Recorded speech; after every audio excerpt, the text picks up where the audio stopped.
moving on to the bad OCs. Thank you, everyone, for bringing on those wonderful good OCs. Now, to look at bad OCs. So, going back in the same order we presented in, we are going to start off with... We're going to start off with Commander's bad OC. I looked at Smooth, and there was an S somewhere, and it threw me off. I apologize.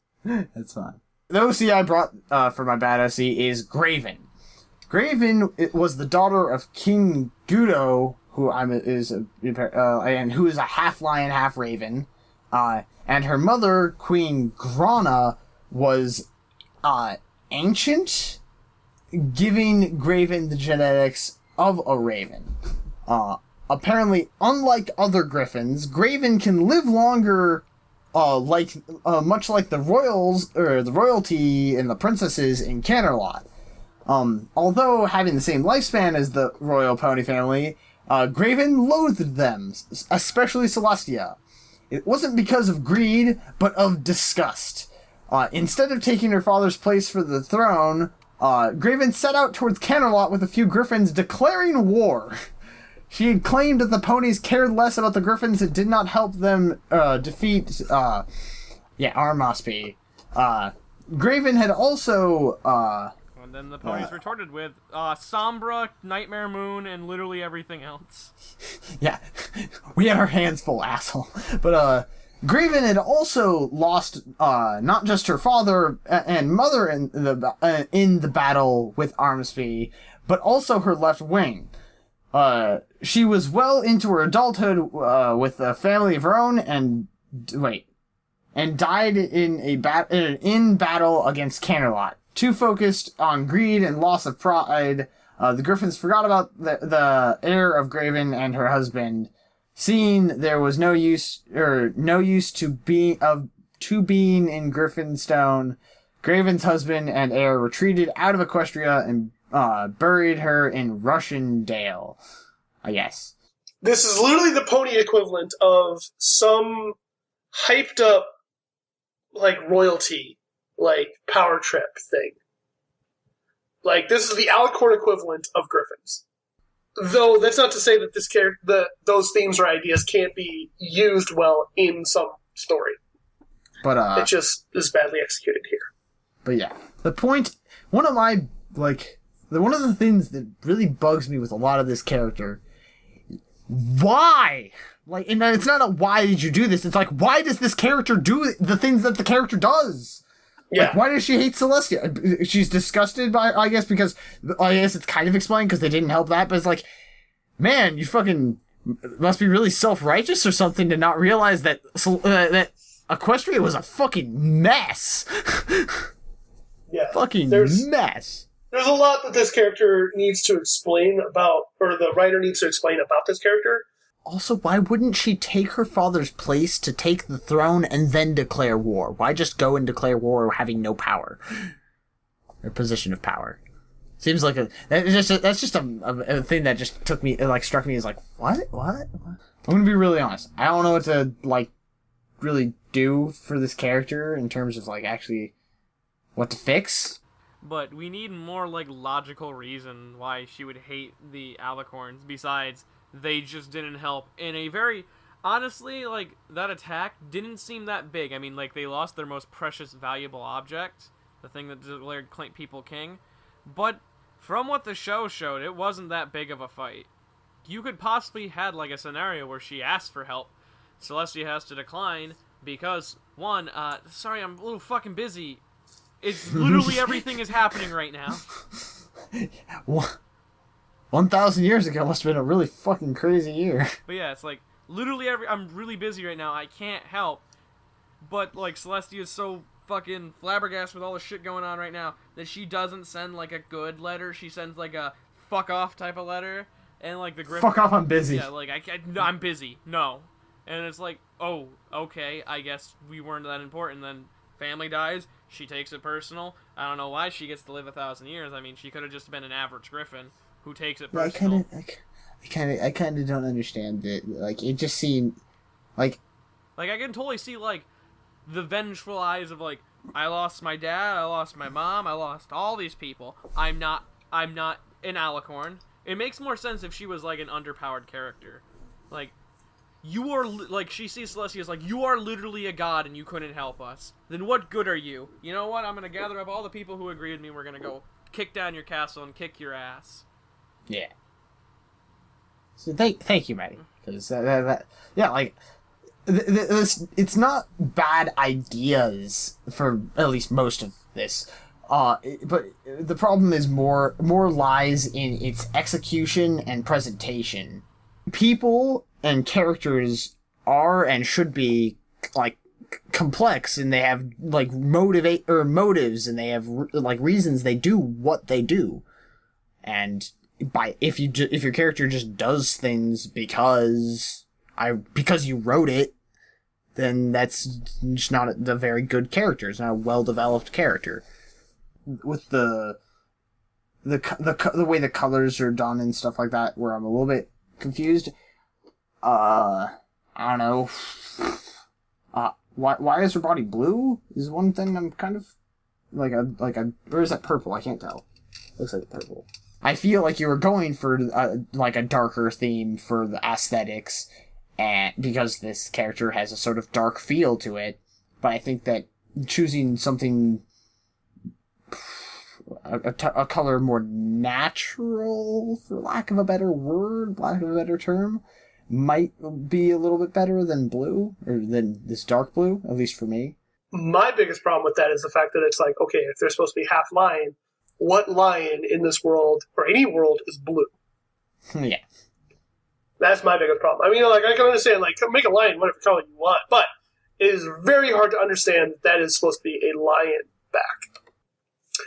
To also further compound on the point, but the fact that if that was kind of your stereotypical, like, golden lion color, then I think that would be a better contrast in this scenario. You can get a better regal feel to this character. Also, to be fair, to give credit where credit is due and other things like that, Gertie's like body is blue. Admittedly so. And this brings up the point of it. A lot of times, it's about the specific. It's about the way that it's executed. You can, like the blue here, or bluish purple, whatever color it is. It's just sort of jarring. It's this. Is it really saturated? It looks like it's saturated. That's pretty damn saturated. That is almost the exact same purple we have for like the little purple dots in our background. Okay, but yeah, like it's just the way that it mixes. It just looks a little bit off. And since I sort of had the realization that Gertie was blue, but even though it is totally a color that a lion would never be, it doesn't feel off.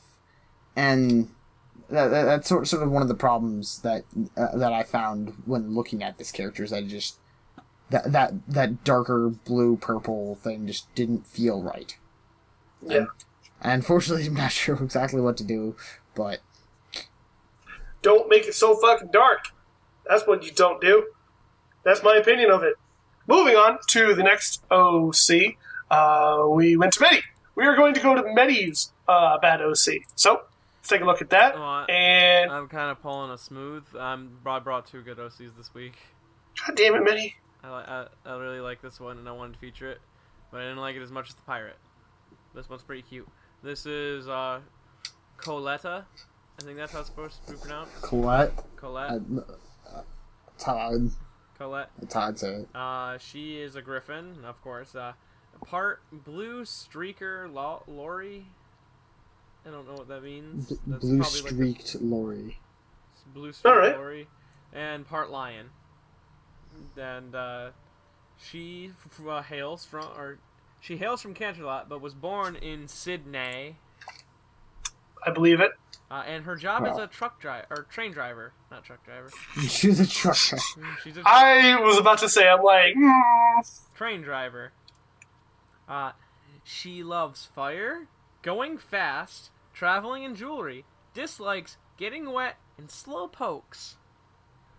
She is very odd griffin because she works on the ground that's not the job I would normally expect a Griffin to do. She is a train driver.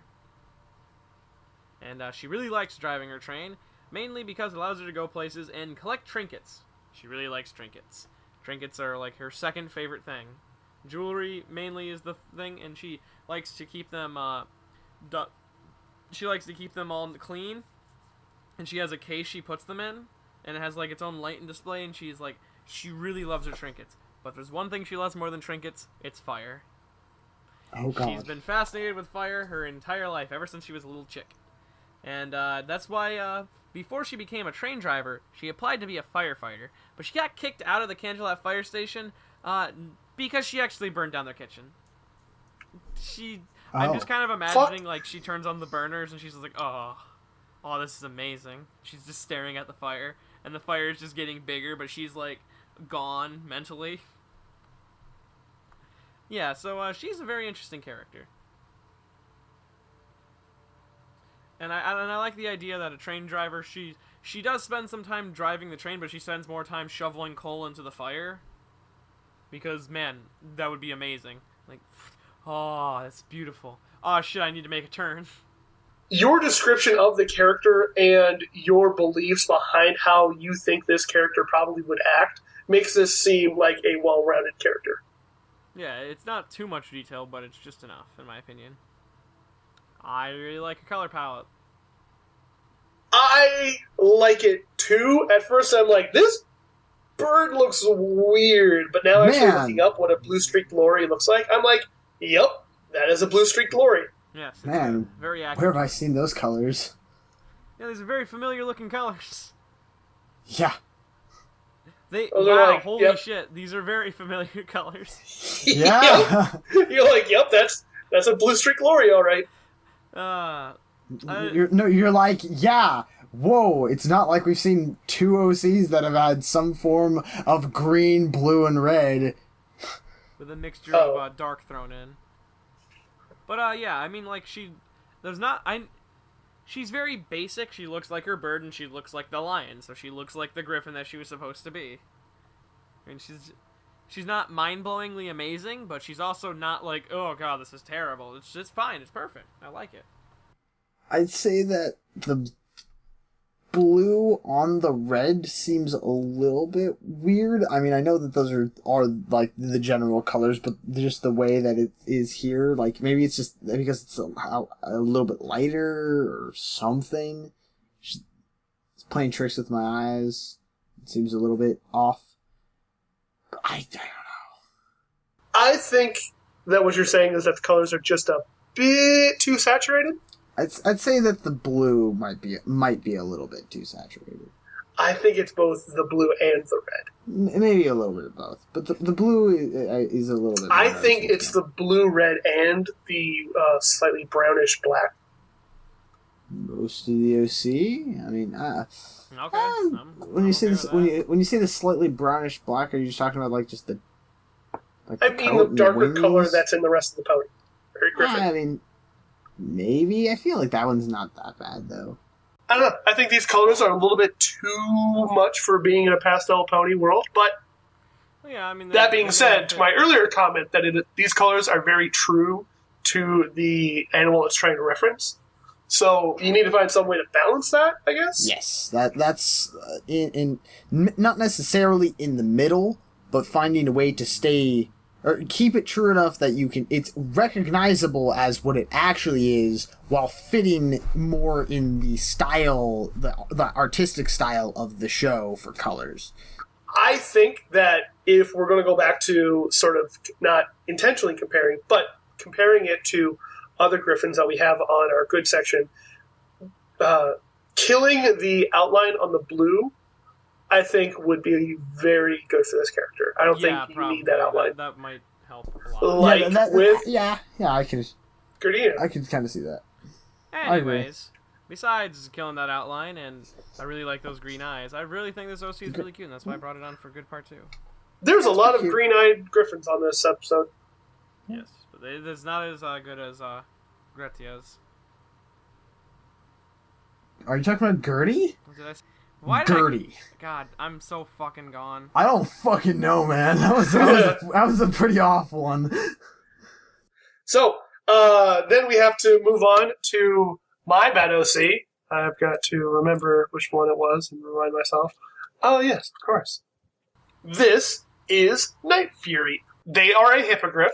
Night Fury is a male. They are a hippogriff, and they are roughly around the age of 20, which we've stated before on the show that you may not want to give your character a more precise age, because age is kind of nebulous in the show so far, because age isn't really a thing that they talk about a lot. A little bit of a personality and background. They say that this character is nice, smart, creative, imaginative, energetic, and can be aggressive when he or the people he cares about are getting pushed around. So, What's a people? Just like everyone else, his interests are baking, writing, designing, drawing, flying, nature, and music. Night Fury started out living in Cloudsdale and sort of far away from most of the quote-unquote urban environment. He was ignored by most of the Pegasi because being different, being a hippogriff, and not and ponies being fucking racists. Yeah, apparently that's the thing. That ponies are just racist against Gryphons for some stupid fucking reason. Everyone. Yeah, it's just a very elitist society. And I actually read this part as him not as aesthetic as the other ones, and I'm like, wait a minute, well, hold on. He wasn't as athletic as the rest of them, it says. After he got old enough to pretty much make his way in the world, he decided to go explore the rest of Equestria and to find a place he can call home. He came across Ponyville, and to much of his surprise, all the ponies there were very kind and accepting of him, which is like, wait, if Ponyville was accepting, then why wasn't fucking Cloudsdale accepting? Kind of elitist society that they live in. Cloudsdale is an elitist society in comparison to Ponyville. That's a pretty obvious thing. I mean, you literally have to fly in order to make it in that place. Well, not just that, but Cloudsdale's just full of assholes. He enjoyed being greeted by Princess Twilight, the over-the-top greeting from Pinkie Pie, and just the overall nice feeling of the town. Being so close to the ground with so much fresh air made him feel all the more comfortable. Which I don't get how there's more fresh air near the ground, but okay. Why would he be greeted by Princess Twilight? Because he can. I mean, I can understand Pinkie being like, hey, you're a new person. Yeah, Pinkie! Pinkie just fucking... She's friends with literally everyone. Twilight didn't even know that, she had friends that, lived in... or that she used to be friends with that lived in Ponyville. Why would she care about this character? Exactly. He lives in Ponyville, working small jobs, and, quote, supplying art to some of the rest of the townsfolk. And also, researching certain ways that, some of his species could use magic, or learn it at least. Alchemy. Which is so weird. Alchemy actually has nothing to do with magic. He also found out that he found the idea of weather control, and ended up getting a part-time job at the Cloudsdale Weather Factory. So it's like, wait, where does he live? He lives in Ponyville, and likes Ponyville, and likes being near the ground. Okay. But yet works in Cloudsdale's Weather Factory? Fuck Cloudsdale. Ponyville's the best, but man, I love Cloudsdale. They supply me with a nice paycheck. Yeah, alright. So anyway, long story short, he ended up learning about thunderstorms and why they are necessary to keep the weather in balance in Equestria. And then he also ended up earning some skill with controlling lightning and even achieved the power of electrokinesis, because that's the thing. He finally earned his cutie mark at the age of 14, which, by the way, cutie mark? Gryphon. Hippogryph. Hippogryph. Cutie mark. It's fine. Hippogriffs have cutie marks. Is that a thing we're doing? Oh, Hippogriffs I guess it have is. cutie marks. We literally started this episode with that. Yeah, I guess so. That actually... Why did I make that connection before? I don't know. Maybe it's because I was so used to, They're mostly Gryphon? ponies. I don't know. I guess, yeah, that makes sense, because hippogriffs have pony backsides. Anyway, I'm a little bit confused. This character seems to be a little bit all over the place, because he starts it off in Cloudsdale.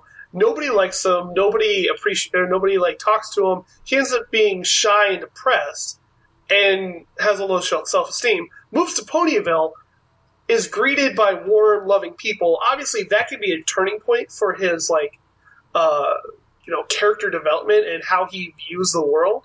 But then to say, and then he just goes back to Cloudsdale anyway because now he, likes drawing art, and he found out about thunderstorms, and he wants to work in the weather factory, and now he has electrokinesis. What? The thing that I'm most hung up on is the electrokinesis thing. I'm like, wait, how does somebody gain the ability of electrokinesis? Literally, how the fuck? By the age of 14, by the way. Would that make him like a pseudo-alicorn then? I guess so. Because it'd be like, I can use magic and fly. Wait, what? He can! He has electrokinesis and he can fly. He is an alicorn. 0 out of 10. This is an alicorn OC. It's not. Why is this on Gryphon? I really want it's the beak definitely to glow when he uses magic. I really don't know how I feel. I don't like that, the electrokinesis thing. It seems really weird and makes it not fit into the show. I like the idea of this character being in Cloudsdale, not finding it being a right fit for this character, and then he decides to leave to go to Ponyville. But everything after that kind of gets muddled and it's hard to follow along with because it doesn't seem believable. And it just seems to make his story seem, like I said, unbelievable. Any other ideas about the backstory or whatever you guys think? I don't know. I mean, I think we've covered pretty much all the bases. Cool. So may I go on to aesthetic? Go on to whatever the fuck you want.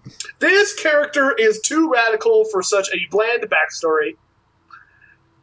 He's pretty I'm radical. sorry, but this guy looks like he's straight off of some 90s cereal box. Give him a goddamn skateboard, because that's what I'm getting from this guy. Who the fuck has glasses that are that shape? Aesthetically, I think he's really fucking cool. This is a cool Gryphon. But that doesn't necessarily make him great. His feathers on his head interest me. Their placement is it's actually not bad. It's just very different. It looks like he's having static electricity going on.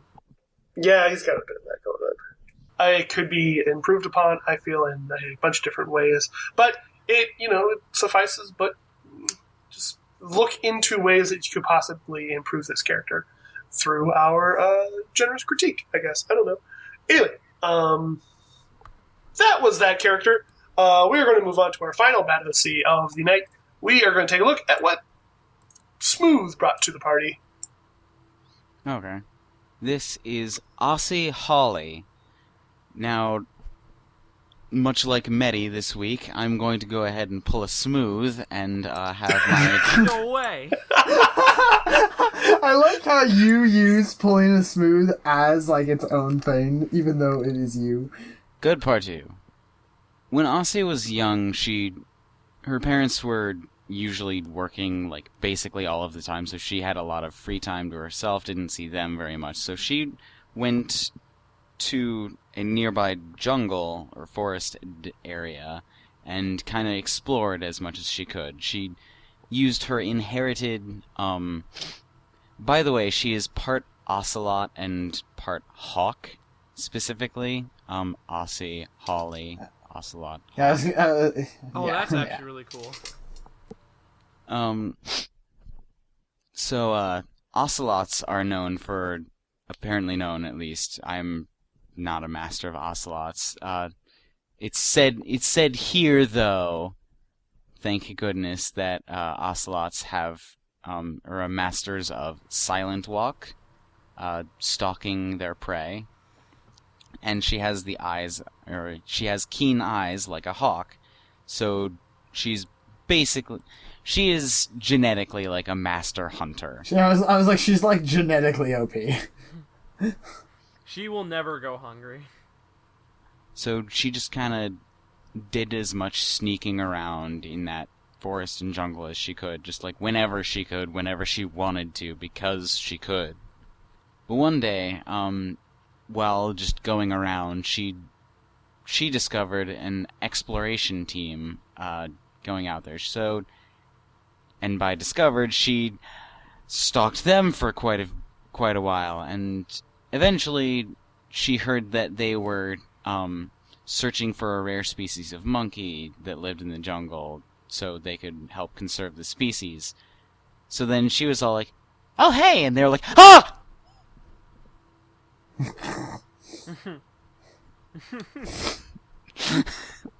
Oh, jeez! What the fuck? What the fuck are you going? Oh my! Oh, who Hi. the fuck are you? And she offered to help them.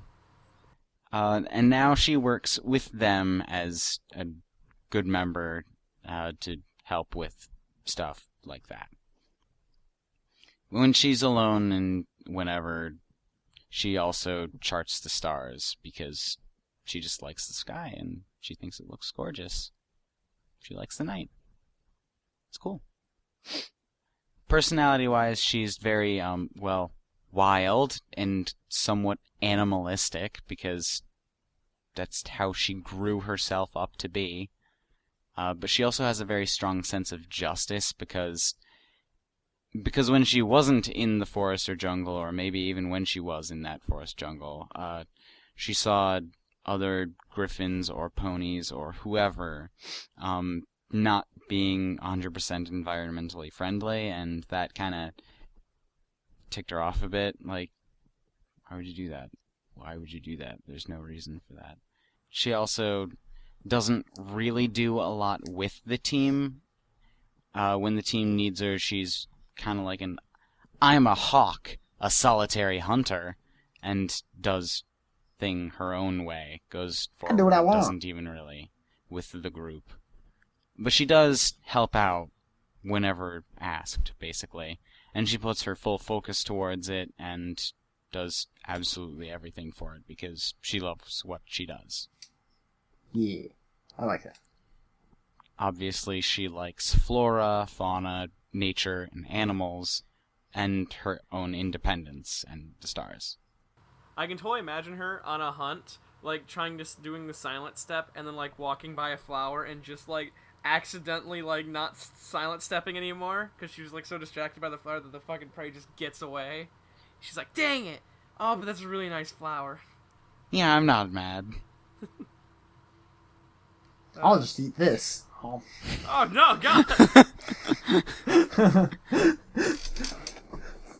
no, yeah. I mean, I definitely like the way that she's built as a character. Like you can tell that a lot of the things stemmed from the fact that she kind of raised herself. It sounds Basically. and that would sort of make you a very kind of different and quirky individual, which it seems like she is. So I definitely like that. It makes it feel realistic, I guess. Oh, I liked everything. I mean, there's a decent amount to talk about, and I just don't remember every single thing. But I mean, there's nothing that's like stuck out, and I was just like, no, that's bad. But yeah, I like how she is the perfect killing machine, yet she's not exactly like an evil character. In fact, it doesn't really say much about her doing stuff like that at all. Yeah. So on to her looks, though. I really like the brown, and I think I like the blue with the brown. But I don't like the green with the brown and the blue. I really like the green with the brown. The blue kind of like...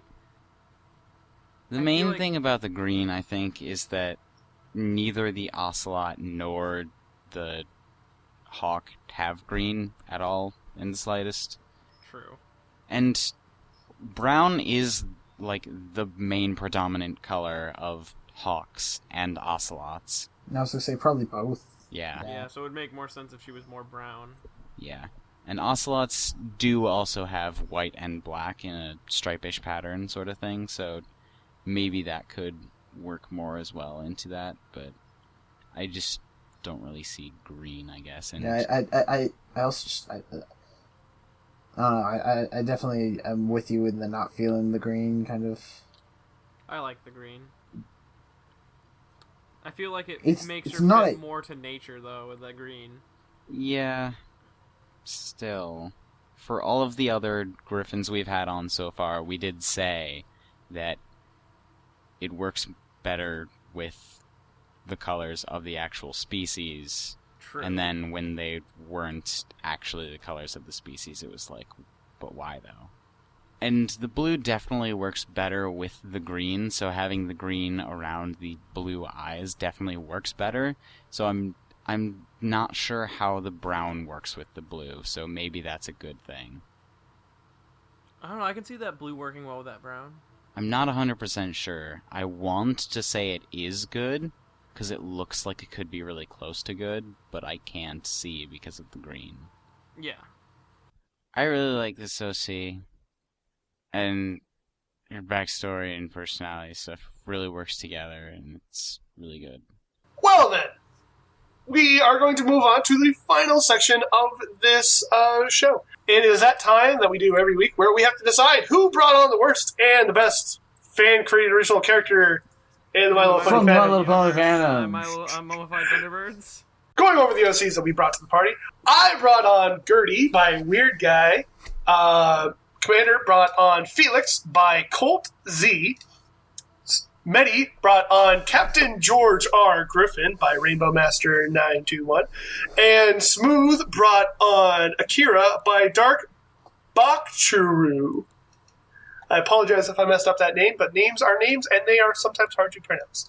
So, going back into the same order we presented in, and not voting for the same Griffin you brought to the party, who do you vote for, Commander? Well, since you said Griffin and mine's a hippogriff... I swear to God. No, but in all seriousness, I liked all the OCs this week, but I'm definitely going to give mine to Gertie, because I just really like Gertie. Nice. Medi? I'm probably going to give it to Gertie, too. She's Nice. pretty good. Yeah, I'm going to give it to Felix. I really liked Felix. And I'm Smooth? going to give my vote to Gertie as well. Sweet. Well, Weird Guy takes another win this week with good OC. Congratulations to you for that. Moving on to the bad OCs. This week, I brought on Night Fury by Mikarakorn. Commander brought on Graven by Perks of My Life. Medi brought on Coleta by Muddy Waters. And Smooth brought on Aussie Holly by Mimcage. Medi and Smooth both brought on, good part 2s. They weren't as good as their first ones in some certain ways, but they were definitely not bad characters. And, so I'm going to give it to a Night Fury. It's not fair. I get I'm just going to go with Graveland. Graveland. Whatever. Graven? I am going to give my vote to Graven as well, because reasons. Yeah, I'm going to give my vote to Night Fury. Well, you know what that means. This week we have another tie, so that means that me and Commander get to go head-to-head. Commander, are you ready? Sure. Sweet. 1, 2, 3, shoot. What'd you get? Why am I always the one that has to say this? I'm always the one that goes first. I literally doesn't matter what. I always say, what did you get? I got rock. I also got rock. Sweet. 1, 2, 3, shoot. What'd you get? I got rock. I got paper. Wonderful. And it seems with line paper, Commander takes the victory. I hate myself. You won with paper. These were all wonderful and not so wonderful OCs on this show today. But if you want to have your wonderful or not so wonderful OC on the show, buddy, tell them where they can send it in. Well, you can submit it to us at eurocsucks.deviantart.com, at eurocsucks at twitter.com, eurocsuckspodcast.tumblr.com, eurocsuckspodcast@gmail.com. Sweet! This show is also supported by the lovely people over at patreon.com. You can help support this show with a small monetary donation every episode, or a large monetary donation every episode. It doesn't matter. We love you all the same.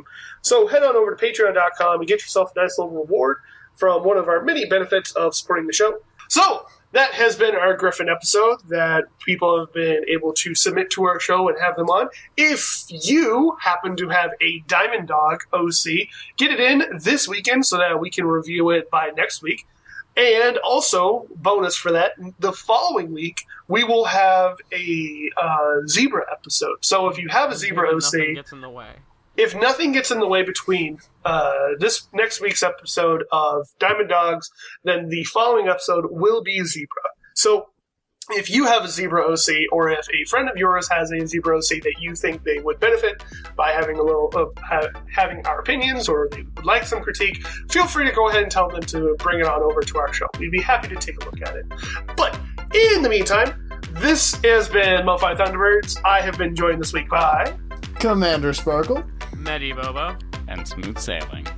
And remember, your OC sucks.